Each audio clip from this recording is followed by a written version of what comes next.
Je suis instructeur de locomotion, c'est un métier qui permet de travailler tout ce qui va être autonomie de déplacement chez une personne déficiente visuelle. La locomotion repose sur un travail de vicariance, on appelle, c'est-à-dire qu'on va renforcer tous les sens autres que visuels, et si bien sûr il y a des possibilités visuelles, utiliser au maximum, optimiser l'utilisation de ces possibilités visuelles. On fait deux boulots en même temps, deux travaux en même temps. La première chose, c'est la détection d'obstacles.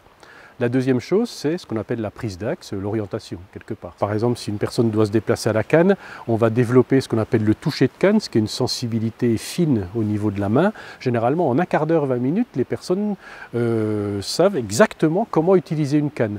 Mais de là à développer une sensibilité qui soit efficace au niveau de ses déplacements, ça peut prendre beaucoup plus de temps. La locomotion peut vraiment s'adresser à toute personne dès lors qu'il y a une gêne qui est vraiment reconnue et répertoriée, que ça pose souci, quoi. Voilà.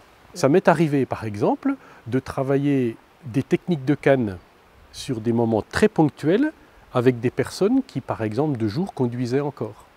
Donc ça, c'est extrêmement difficile à faire comprendre parce que de jour, la personne peut avoir un potentiel visuel suffisamment fiable pour pouvoir conduire. Et puis de nuit, par exemple, ces personnes ont un tel niveau de difficulté où elle aura peut-être besoin d'une canne, mais très ponctuellement, c'est sûr, pour assurer un certain nombre de déplacements.